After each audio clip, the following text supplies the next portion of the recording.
Prison conspiracy exposed. The shocking secrets behind FCC and Rikers Island.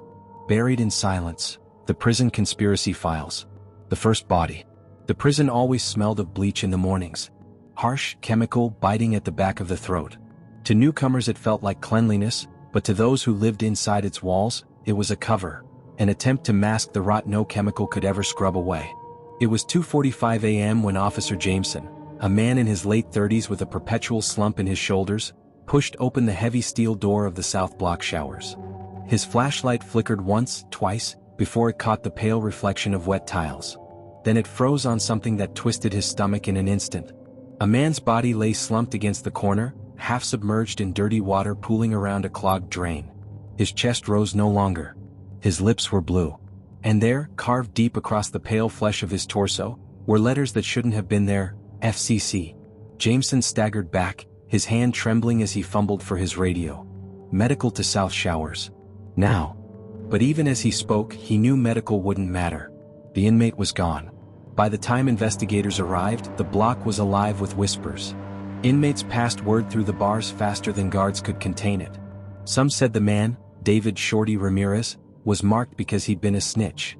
Others swore he'd stumbled onto something bigger. But everyone agreed on one thing: nobody died in the showers by accident. Detective Claire Morton was called in before sunrise. She was new to the Correctional Crimes Unit but not to violence. Her years in homicide had taught her the same lesson again and again. In places ruled by fear, silence was louder than screams. And in this prison, silence was deafening. She crouched by the body, her gloves brushing against the cold tile. The letters on Ramirez's chest were jagged, rushed, but deliberate. Not gang graffiti. Not the usual marks of territory. These letters had meaning. "What's FCC?" she asked, turning to the prison captain. He shrugged. Too quickly. Could be anything. Inmates make up codes all the time. Morton studied his face. His jaw was tight, his eyes avoiding hers. He knew more than he was saying. She filed it away. By noon, Ramirez's file was spread across a cold metal table in the admin wing. His record was long but not unusual: drug possession, assault, theft. He wasn't a leader, not a shot caller, not someone who made waves. Just a survivor floating under the radar. Except for one thing. 2 days before his death, Ramirez had filed a grievance. A handwritten note complaining that officers were sneaking contraband into the block. He'd even listed times, gate numbers, and initials: Green 17. VH and H. The grievance was never processed. The paper sat buried at the bottom of his file. Morton circled the note in red. He knew something. Her partner, Detective Rowe, leaned back in his chair. And now he's dead. Pretty fast response for a grievance that never left the drawer. That night, Morton walked the yard alone. Cameras clicked and whirred above her, their red lights blinking like distant stars. She stopped near the south fence where the service gate stood. One in particular caught her eye: Gate 17. The paint was chipped, the lock rusted, but fresh tire marks lined the asphalt. Deliveries moved through here, unnoticed by the world outside. Her phone buzzed. An unknown number. Detective Morton? The voice was deep, distorted. Who is this? You're asking the wrong questions. Ramirez wasn't the target. He was a message. What does FCC mean? Pause. Then, follow the carts. But if you keep digging, you'll end up like him. The line went dead. Morton stood in the rain-soaked yard, her skin prickling with the weight of unseen eyes. Someone inside knew exactly what she was doing. Someone was watching her moves. The next morning she returned to the showers. The tiles had been scrubbed clean, bleach burning her nostrils. But bleach never erased everything. She crouched by the drain and spotted faint scratches in the rusted cover. Letters carved hastily, almost invisible: not ME. Her chest tightened. Ramirez wasn't supposed to die. He wasn't the one they were after. That night, she pulled surveillance tapes from the corridor outside the laundry room. Hours of grainy footage scrolled by until one frame made her freeze. A laundry cart parked against the wall. 2 officers nearby. One handed a small package to a tattooed inmate, who took it quickly and wheeled the cart out of frame. On the officer's chest plate, the name shone faintly through static: Varela. Morton leaned closer to the screen, her breath fogging the glass. The package, the initials, the grievance. It all lined up. Then the feed cut out, static swallowing the image. The footage after that was gone, erased. Her phone buzzed again. Another message, another unknown number. This time it was a photo. Grainy, blurred, clearly from a CCTV feed. Her, standing in the prison parking lot, under the flickering light, looking down at her phone. The timestamp was from the night before. The message beneath it read, "You're being followed. Choose wisely who you trust." Morton's pulse thundered in her ears. She realized then that Ramirez's death wasn't the story. It was the prologue. The real target was still alive. The real conspiracy was still buried in silence. And someone wanted her to stop digging, before she uncovered the truth that had already cost Ramirez his life. The hostage and the cart. The prison had its own rhythm, a heartbeat of steel doors slamming, boots echoing down corridors, and whispered words darting from cell to cell faster than official memos ever could. Detective Claire Morton was learning that rhythm. And she was beginning to hear its dissonance. 2 days after Ramirez's murder, she requested a meeting with Big Leon, a lifer known for his silence until he chose to break it. His reputation carried weight. He was no errand boy, no reckless hothead. If he spoke, people listened. When she walked into the visiting room, she saw him chained to the table, eyes sharp beneath heavy brows. "You're the one asking questions," he said, his voice low, steady. "That makes you dangerous." Morton sat across from him. "Ramirez died with letters carved into his chest, FCC. Do you know what it means?" Leon's lips curled into something between a smile and a sneer. "Free County Crew. Not a gang. Not exactly. Think of it like the silent economy. Guards, suppliers, a few trusted inmates. They move goods through the laundry carts. Phones, pills, blades, whatever people pay for. Ramirez stumbled onto it. That's why he died." "Who runs it?" Morton pressed. Leon's eyes flicked toward the glass, where guards pretended to look elsewhere but kept their ears pricked. "The initials you saw in his note? Varela, sure. But H? That's higher. You're sniffing at something that doesn't stop at this fence. It stretches across the river." Morton felt her stomach tighten. "And Milo?" Leon paused. Then he leaned forward, the chains clinking against the table. "That's the name you didn't say. Ramirez wasn't supposed to die. Milo Hayes was. He saw too much. Wrong place, wrong cart, wrong night. They've been trying to clean up ever since. You find him before they do, maybe you live long enough to tell the story." Before she could press further, the guards ended the session. Leon was pulled back, his parting words echoing, "Find Milo." That night, Morton dug through files until her eyes blurred. Milo Hayes, 22 years old. A minor sentence compared to most. Burglary, resisting arrest. No gang ties. No family visits. Just another face lost in the system. But if Leon was right, Milo was now the most dangerous man in the prison. Not because of what he did, but because of what he knew. Her phone buzzed again. Another unknown number. This time, no distorted voice, just a video feed. Grainy. Blue-tinted. A small concrete room with a single bulb dangling overhead. In the center, a young man sat bound to a chair. His wrists were raw, his shirt torn. And on his left wrist, blurred by pixelation but still clear enough, was a spider tattoo. Milo. Detective Morton. The voice over the feed was calm, deliberate. A man in a mask stepped into the frame, placing a hand on Milo's shoulder. "You're digging too deep. The boy doesn't matter. What matters is what he saw. You want to keep him breathing? Come to Green Gate 17. Tonight. Alone." The screen went black. Morton sat frozen, the silence in her apartment pressing like a weight. They knew where she lived. They knew she was watching. And they knew exactly how to bait her. She considered calling for backup, alerting the warden, pulling a task force. But she remembered Ramirez's grievance buried in his file, never processed. She remembered the footage erased from the system. She remembered the way Captain Sue had smiled too quickly, avoided her questions. No. There was no cavalry. Not here. Not with the rot running this deep. At 11:30 p.m. she parked across from the prison, rain smearing the windshield like tears. From her vantage point, she could see the service road leading to Gate 17. Trucks came and went during the day, but at night it was supposed to be quiet. Tonight, however, a floodlight buzzed over the gate, and the outline of two masked officers stood like sentinels. She checked her watch. Too early. She leaned back, trying to still the pounding in her chest. But then her phone vibrated again. A single text. "We move faster than you think."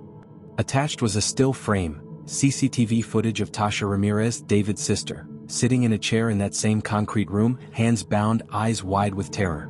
Morton's throat went dry. They had her too. Now it wasn't just Milo. It was the sister of the man who had already been silenced. The message was clear: choose.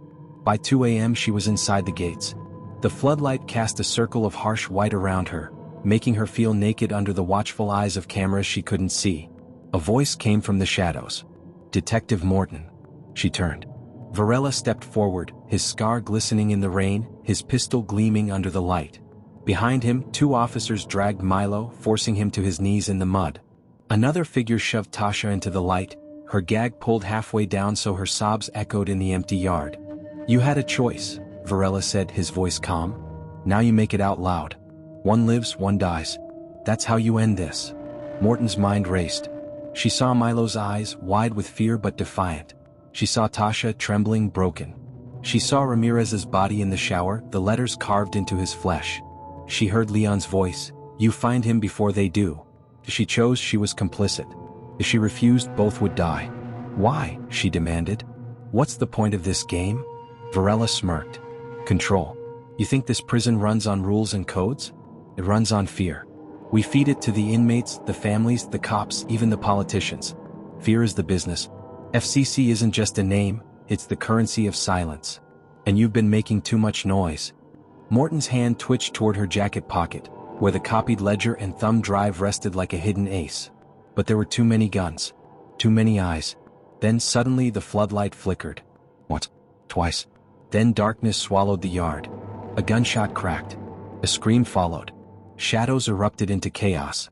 Morton dove to the ground, her hand reaching for Tasha's bindings, ripping them free.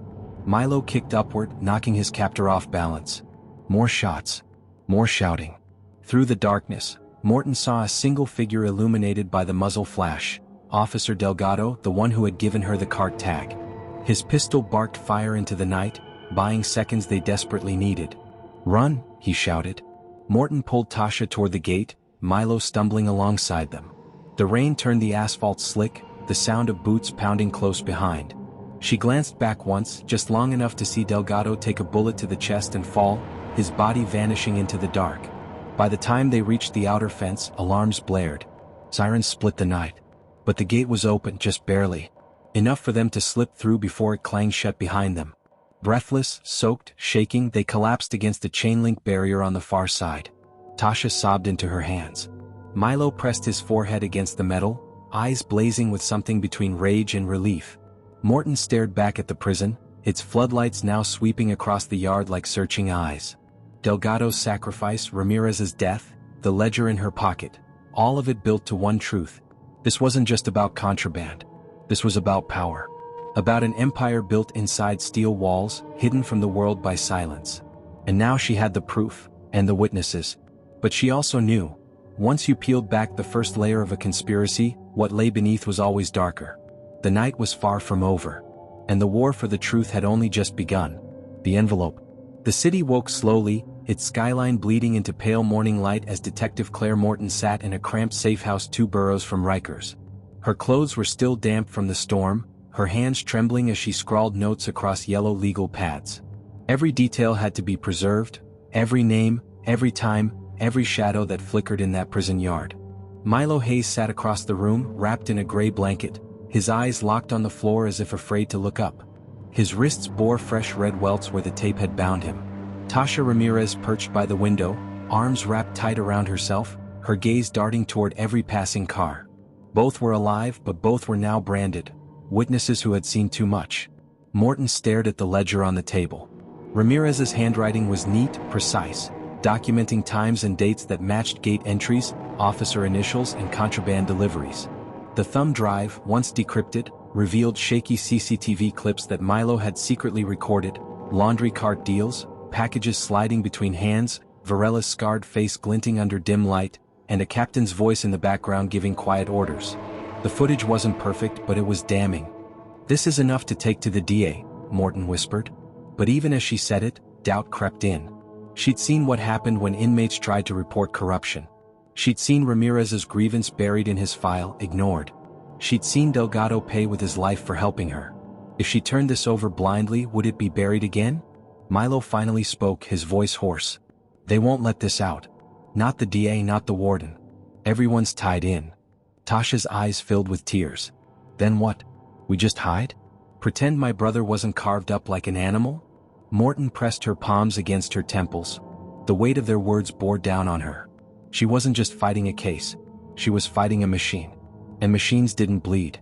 By afternoon, she forced herself back into the precinct. She handed the ledger and drive to Captain Sue's office, her words clipped, professional. Evidence in the Ramirez case. Witnesses in protective custody. I need warrants and immediate outside review. Sue's face remained unreadable. He nodded slowly, sliding the evidence into a folder. You did good work, detective. Go home. Get some rest. Her gut twisted. The words were too smooth. Too quick. That night, Morton couldn't sleep. She replayed every detail, Varela's smirk, Delgado's final shout, the cut feed in the laundry corridor. She opened her laptop to review the copy of the footage she'd saved, but the files were corrupted, static bleeding across the screen. Someone had gotten to her drive. Her phone buzzed. A text. Unknown number. Nice try. Evidence belongs to us now. But don't worry, you'll get your piece of the story soon. Her blood ran cold. She snatched her gun, shoved it into her holster and drove back to the safe house. The front door was ajar.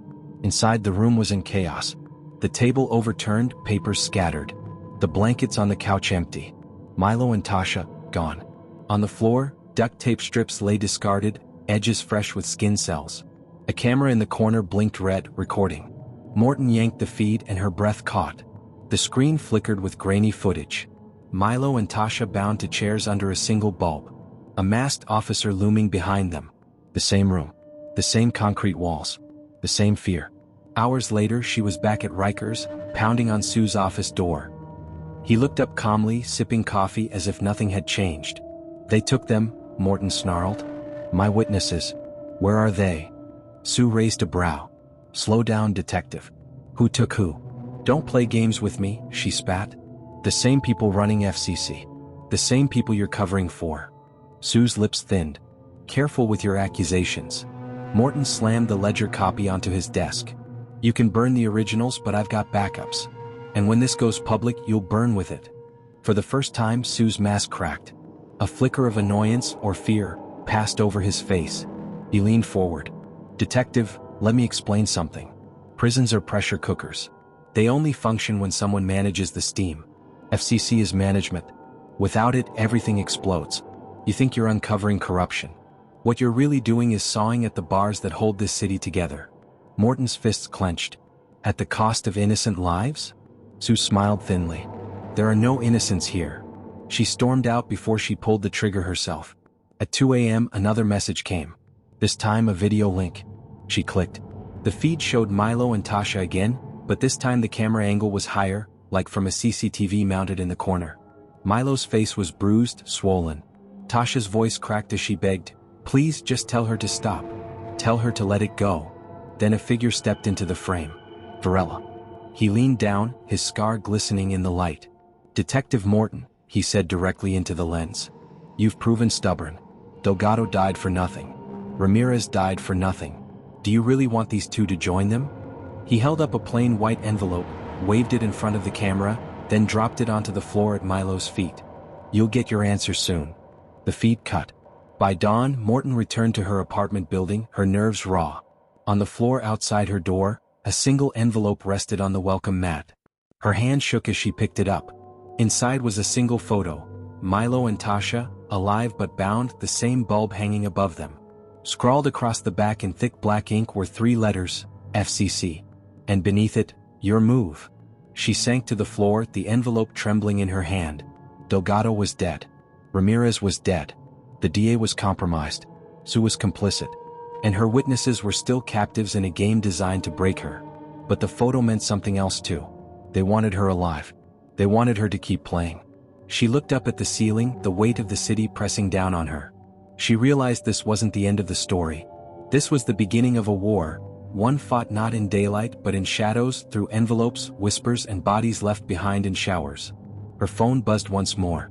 A final text. You've moved your pawn. Now the real game begins. Morton closed her eyes, the words echoing like a death sentence. For the first time she understood. The FCC wasn't a gang, wasn't a smuggling ring. It was a system. A shadow government inside the prison walls. And if she wanted to tear it down, she'd have to play their game.